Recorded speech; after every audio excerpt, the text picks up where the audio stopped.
اعوذ باللہ من الشیطان الرجیم بسم اللہ الرحمن الرحیم. میں Muhammad Ashraf Butt teacher government high school Shano 10ویں جماعت کے بچوں کو اردو کی کلاس پڑھانے جا رہا ہوں. پیارے بچوں السلام علیکم. آپ جانتے ہیں کہ ہم مقالہ پڑھ رہے ہیں مقالہ، اور مقالہ میں ہم نے خواجہ غلام السعیدین صاحب کی ادبی زندگی پہ بھی بات کی ایک دن اس سے پہلے، اور آج ہم اس کا مقالہ خواجہ غلام السعیدین صاحب کا مقالہ اقبال اور انسانیت پہ پڑھنے جا رہے ہیں. اس کا مقالہ پڑھنے جا رہے ہیں جو خواجہ غلام السعیدین صاحب نے مقالہ لکھا ہے اقبال اور انسانیت پہ. میں یہ پڑھوں اور جو اس میں مشکل الفاظ ہوں گے ان کا میں معنی بھی بتاؤں. میں نے اپنے اس تختی پہ وہ لکھے ہیں کچھ مشکل الفاظ، اگر پھر بھی بیچ بیچ میں آئے تو ان کا بھی معنی ہم پڑھیں گے. اقبال اور انسانیت خواجہ غلام السعیدین صاحب کا مقالہ ہے. اقبال کی شاعری اور فلسفے کا ایک مرکزی خیال یہ ہے کہ قوم، نسل، رنگ، ذات پات اور ملک کے تصور نے انسانوں کے درمیان مخالفت کی دیواریں کھڑی کر کے زندگی کے حسین نقشے کو بگاڑ دیا ہے. یہ خواجہ غلام السعیدین اقبال اور انسانیت کے بارے میں بتا رہے ہیں. ان کا کلام ان تمام بتانی بے فیض کے خلاف ایک مسلسل جہاد ہے. بتانی بے فیض یعنی جو دنیا نے جو مختلف ان رنگ و نسل جنہوں نے مختلف قوم کے نام پہ، مختلف نسل کے نام پہ، مختلف ذات پات کے نام کے، ملک کے نام پہ ایک الگ تصور کی بنیاد ڈالی. انہوں نے یہ مختلف خدا، بتان یعنی بت کہتے ہیں بے فیض، وہ بت، وہ خدا جو نہ فائدہ دینے والے ہو. بتانے بے فیض، میں نے لکھا ہے یہاں پہ بتانے بے فیض، بے فائدہ خدا بتوں، وہ ان سے کیا کے خلاف ایک مسلسل جہاد ہے. یہ علامہ اقبال کے بارے میں فرما رہے ہیں خواجہ غلام السعیدین صاحب مقالے میں. جیسے رنگ و نسل کلسیا جن کو ابتدا میں تاریخی تحریکوں نے تراشا اور بعد میں قوت اور اختیارات کے ناپاک پجاریوں نے اپنی ذلیل مقصدوں کے لیے استعمال کیا.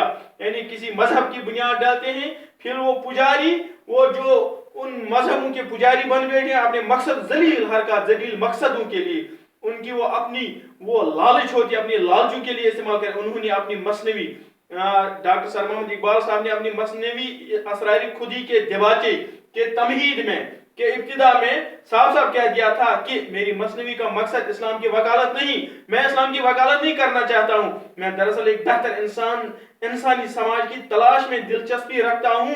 یہ ڈاکٹر صاحب، یہ خواجہ غلام السعیدین صاحب کہہ رہے ہیں کہ ڈاکٹر صاحب کے اس مضمون میں ہے میری مثنوی کا مقصد اسلام کی وکالت نہیں، میں دراصل ایک بہتر انسانی سماج کی تلاش میں دلچسپی رکھتا ہوں.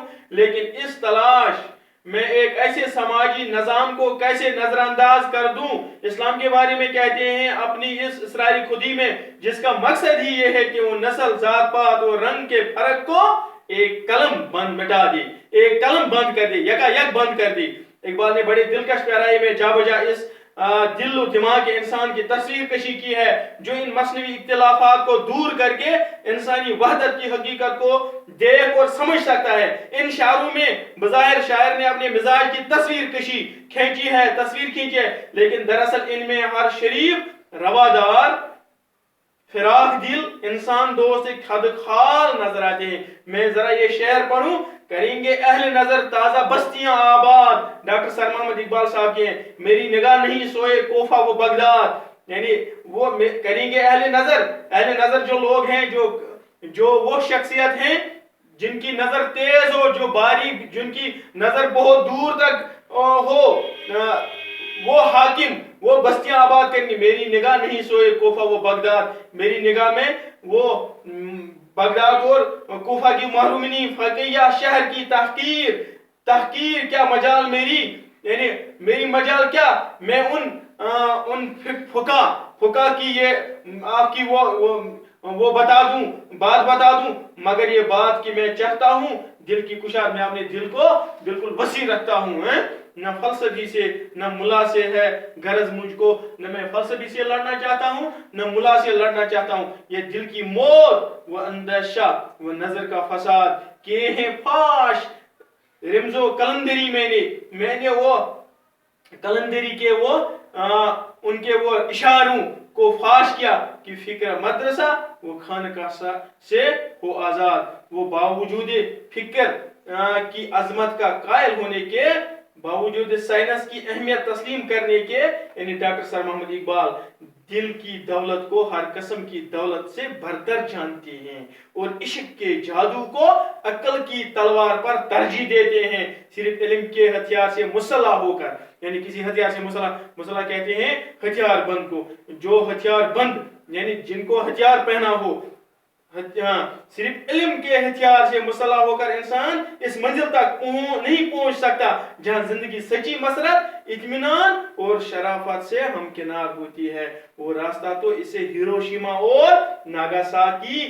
के दोज़ख तक भी पहुंचा सकता है। अगर सिर्फ यही साइंस वो चाहे, फिर वो नागासाकी और हिरोशिमा की मिसाल इसने यहाँ पे दे दी, पेश की कि देखो हिरोशिमा और नागासाकी की हालत कहां तक, वहां क्या जन्म बन गया था, वहां तक पहुंचा सकती है। इकबाल की अंग्रेजी खिताबात में एक छोटा सा माना खेज जुमला है जो इस बारे में इसकी बुनियादी पोजीशन को बहुत खूबी के साथ वाज़ा करता है और अफराद और जमातों के बाहमी ताल्लुकात के लिए एक सही बुनियाद और एक साला उसूल का तयन करता है। इसका मतलब यह है कि अपनी खुदी को कायम रखने के लिए हम जो काम भी करें इसमें एक उसूल को पेश नजर रखना चाहिए, यानी हम अपनी खुदी का एहतराम करें। ये एक ऐसा सुर है, ये एक ऐसा हुनर है जो इकबाल के कलाम में शुरू से आखिर तक सुनाई देता है। इस अकीदे की रोशनी में इकबाल ने इंसान के बुलंद मकाम को पहचाना, इसे एक उम्मीद परवर और हौसला आफरीन पैगाम दिया और इन रास्तों की झलक दिखाई जो इसको हमदोश सुरैया कर सकते हैं। हमदोश कहते हैं, हमदोश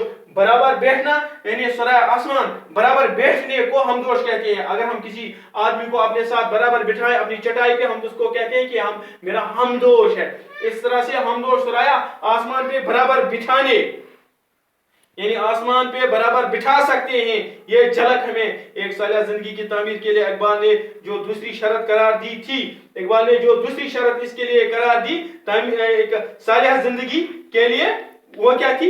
इसको हमने नहीं अपनाया, सिर्फ हमने एक ही को अपनाया, दूसरे को नहीं। यानी दूसरे की खुदी का एहतराम, जब तक हम दूसरे की खुदी का सच्चा एहतराम करना ना सीखेंगे, अगर हम अपने आप को कहते हैं हम खुदी है, तो हमें दूसरों की खुदी का भी एहतराम करना चाहिए। इनके लिए ख्यालात और अकायद और अमाल की खवा वो हमसे कितने ही मुख्तलिफ क्यों न हो, वही आज़ादी न चाहेंगे जो अपने लिए चाहते हैं। जब तक हम रवादारी को अपनी किश्ती का बारीबान न बनाएंगे, हमारी अपनी खुदी भी फल फूल नहीं सकती।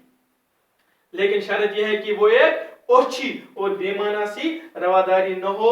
ओछी का मैंने यहाँ पे माने एहसान जताने वाला। हम किसी को कहें कि हम खुद ये हम आपकी खुदी का एहतराम करते हैं, लेकिन वो सिर्फ एहसान जताने वाली ये हो, शर्त हो ना, जो अकीदे की कमजोरी या तशकीर या महज बेइंतनाई से पैदा होगी, बल्कि वो सच्ची और गहराई रवादारी हो जो मैं और तू के फर्क को भला कर दूसरों के लिए भी जिंदगी की वही अच्छी चीजें चाहती है, जो अपने लिए जो इख्तिलाफ के बजाय एकता की तलाश करती है, जो दूसरों के दुख और दर्द को समझती है। जब इंसान में एक तरफ दिलो दिमाग की ये फराकी पैदा हो जाए और दूसरी तरफ वो अपनी खुदी का एहतराम करना सीख ले, जैसे मुराद झूठा गुरूर और इनानियत कहते हैं गुरूर, घमंड को इनानियत, गुरूर और घमंड, बल्कि यह जज्बा वो अकीदा है कि खुदी एक ऐसी दौलत, ऐसी अमानत है जिसे किसी दामू बेचा नहीं जा सकता। इस तरह से मैंने जो यहाँ पे ये अल्फाज लिखे हैं, बुतानी बेफेज, आप ये अपनी कापी पे दर्ज करें। बेफायदा खुदाऊं बुतू देबाचे तमहीद इब्तिदा